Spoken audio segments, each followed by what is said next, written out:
A Calaveras Holdup by Roberta Littlehale. One sunny summer noon of the year 1880, a man lay under a clump of chaparral at the base of a scrub oak near a roadside in the Calaveras foothills. He lay on his stomach with his head on his arms, and the flies crawled over the dirt on his clothes and the pistol at his belt, only suffering disturbance because of the industry of the black ant colony, which had discovered meat among the breadcrumbs that had fallen from his pocket. He looked asleep, but to one who might have seen, there were slits in the sombrero that covered his head, and the eyes behind them were not closed. Rather, they scarcely winked in the sober scrutiny of their purpose. The road here near the crest of the hill took a sharp right angle to the north and picked its way brokenly to the summit, over rocks and through stumps and standing trees. To the southwest below, it could be seen for miles on its upward course, appearing and disappearing among the open stretches and the woodland.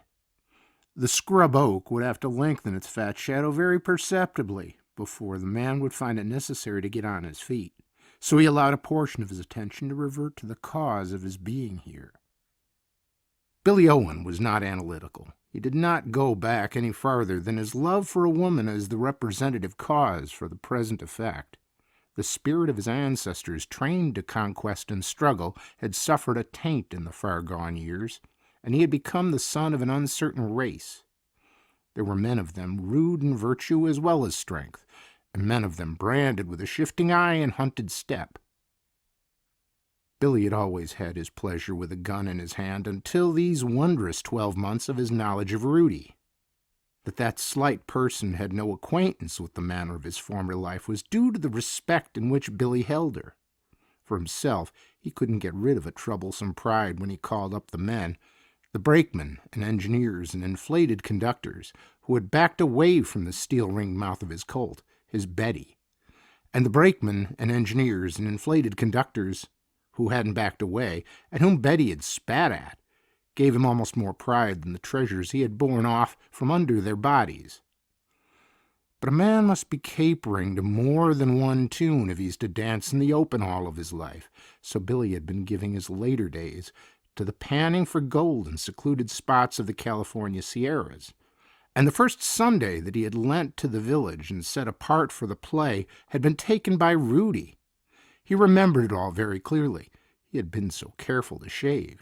Men must remember a mustache of straw color that brought out the steel in his small gray eyes. He had not changed his working dress, for a knife slips down a yawning bootleg, and a flannel shirt yields best to one's muscles in motion. A hat with a brim was given of the gods, and Billy had drunk of the air and the anticipation, and sauntered with carelessness into the street. Painted beer by the geyserful spouted from pictured mugs at his every footfall, but he delayed that detail of his social duty until he should have been invited, and continued his march. It had seemed to him queer that the street was so empty. Only occasional men swung in and out of saloon doors, and the rival hotel chairs rested wholly idle, but it was not long before he found the cause. A little paint-blistered church sat around the corner, and its open doors had swallowed almost the entire populace. It seemed waiting for more while the thin notes of its rejoicing bell chased each other out on the air. Service must have been about to begin, for there was only a girl standing out on the steps, and the horses in ranks along the fences who slept or brushed flies or hated their neighbors as their natures gave impulse. Billy sent the place over to a hotter climate and turned on his heel to shake off its dust just as the restless eyes of a high-headed roan brought him to a halt. It was then that he had heard a voice he felt he would never forget. "There's room," it called. Billy Owen had gone on looking over the roan. He was not the man to waste Sunday in church. "Father's to preach on fighting," he heard it again. "There are fights that he stands by." It was a voice, Billy thought, the bees would look for. He threw her a glance that shouldn't reveal any weakness for the sort of blood spilling that the parson approved of, and straightway forgot to look off again. Rudy Field was smiling at him, and Rudy was radiant with the spirit of well-doing. The bell's noisy excitement had given way to the voices of the people in an opening hymn of thanksgiving, And the girl hurried off the steps, past the horses, and laid her hand on his arm. He says men ought to break each other's noses if there's cause. But it's the cause, she added pregnantly, turning her eyes away towards the church. If two men want to get up and fight just for the pleasure of fighting, said Billy, and are glad to shake hands when one of 'em is hollering. Rudy's gentle eyes gave out their inspiration. Come and see if he'll say, she said. And Billy went to his undoing. It was never clear to him what the parson's fighting views really were.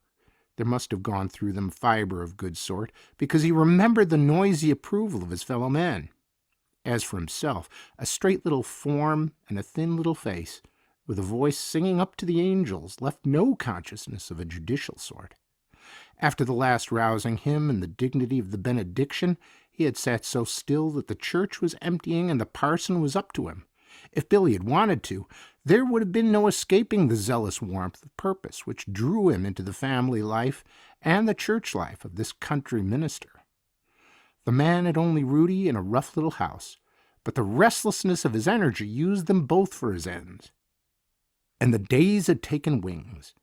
Billy found through the hours of his lonely working that there was something in his mind supplanting Betty and the bodies which were testimony of his prowess and his power. A something which could not have borne the revelation of Betty and the corpses. But the very instinct that had brought pride and lust of them to Billy was not alive to a shame that threw them over altogether. In the subtleness of conquest, they were not useful weapons. Rudy's father had been Rudy's life, and she lay awake in the night now because a man strong in his youth and the power of his love was coming between them. The atmosphere of her training had left her without the protection of suspicion, and Rudy had only the education that her frailness, their poverty, and shifting life could yield. Her femininity showed her Billy Owen's masterful physique, his superior strength and tonic vitality. She had begun to have insight into Billy's willpower, but of all men he gave to her deference and gentleness, and the alertness of his interests. And what she was conscious must come, came. 2 miners were hurt in an accident by fire, and the minister was called for in the absence of the doctor. He had arranged to hold services in a village 3 miles north, and Rudy was left to carry to it the news of the church's closing. She put on a sunbonnet and went out to the barn. The old mare stepped listlessly into the shafts when a shadow fell over the floor, and Billy filled up the doorway. Your father said I was to look out that you got there, he laughed, uncertain still of his welcome. Rudy had dreaded the lonely twilight drive, and her face must have spoken for her tongue had not, but Billy took up the harnessing with a light on his own face that sent Rudy into the depths of her bonnet. She kept on her side of the fat mare, and buckled and strapped in a tangle of leather with an indiscretion that sent her hands to the check at Jane's head just at the moment when Billy's must meet them. And Billy held them close, while Jane dropped her nose and sniffed at some barley grains, indifferent to the fact that her toilet was forgotten. Your father'd give me the word to fight the man that could take you from me now, Billy said. And Rudy was whiter than the hair on Jane when it happened to be clean. It's my father I shall never leave, she answered him. It's the father his book tells you shall be left with the husband. Billy dropped her hands to come around and take her in his arms. Say no more, girl, but the word you love me. And Rudy had said it.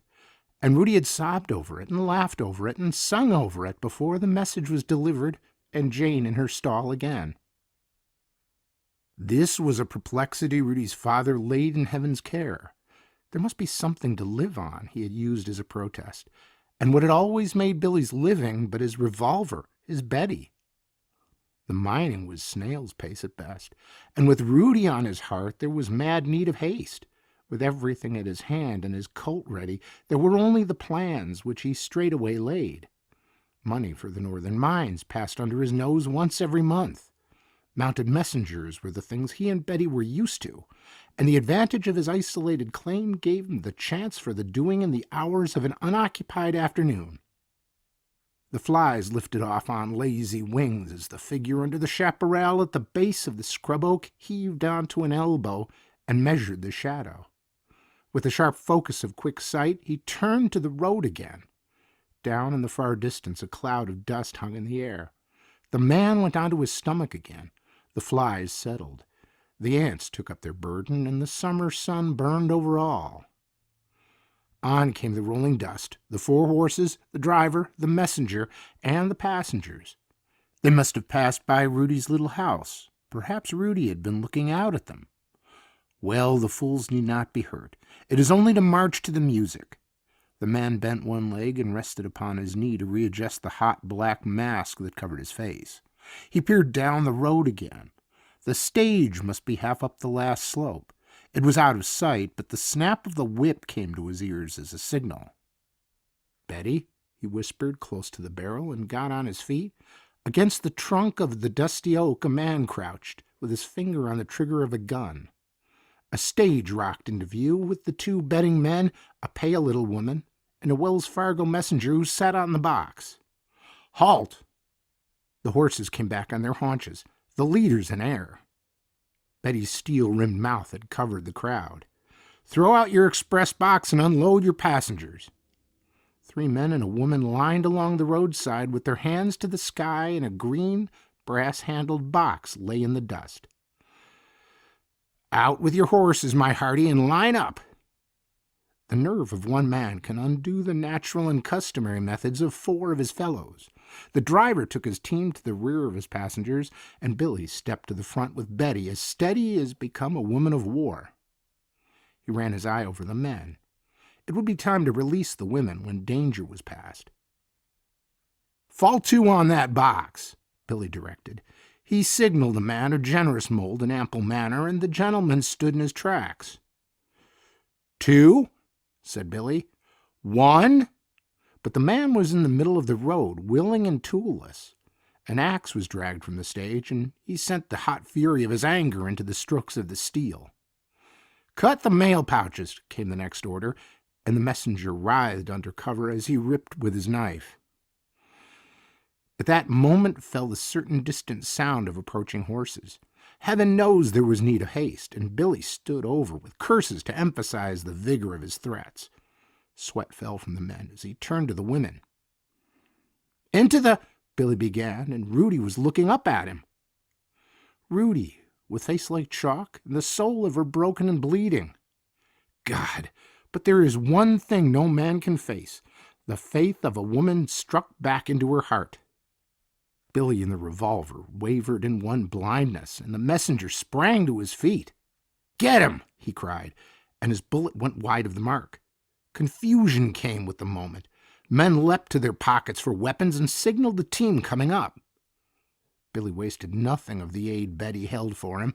He plunged into the brush at the east with his brain and his heart in the thrall of his shock. About him spit and crashed and split a rain of bullets, and he knew there were men of them ready to follow him on the spot. He swore himself into energy and beat on through the thick, thorny underbrush with the hope of their disorder sustaining him. There was a small stone corral someone had told him of.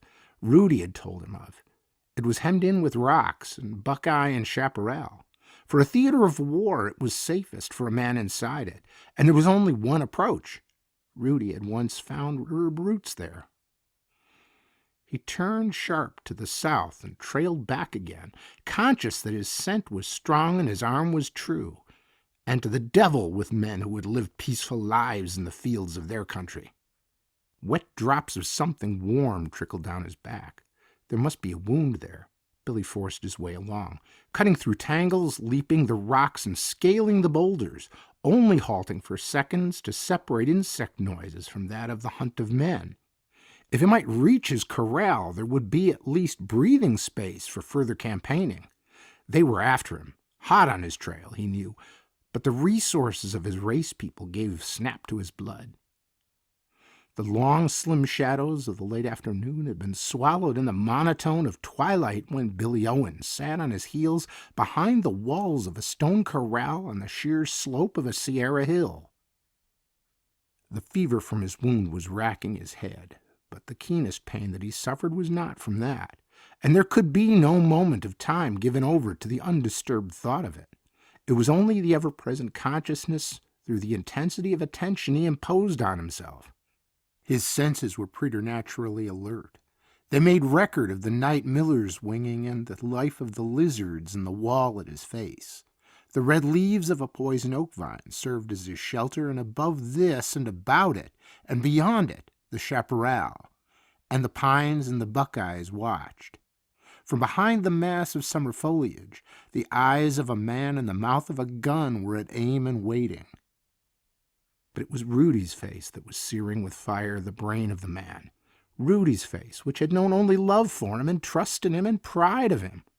It went over him cold that her scorn of him might set them on his track. She might guess what he would make for. They had laughed at it as a robbery resort, but the thought could not live. Rudy's womanliness. Hark! There could be no mistake. A step. He had been waiting hours for it. It could come. He needed no change of movement to send it into silence. There would be more of them behind. There must be no delay in wiping them out. There it comes again, on and up. The fool! Does he think his life is worth juggling for? An unlodged stone trips jerkily down the hillside, and some bats blacken the air over his head. Betty is so safe and so sure and so ready that he will let the idiot come into her face. A hand shows through the bushes at the gate of the corral. Billy is forced to turn. It is someone who knows the run of the land. A black figure thrusts through the branches, and Betty throws out her ball of death. "Billy!" he heard in its last terrible note of misunderstanding. He sits in the open and holds her in his arms. Her black hair hangs over her face, and he thrusts it back to clasp her against his breast, against his lips. At midnight, they find Billy Owen, the bandit. There is a woman in his arms, and their lives have gone out on a common search.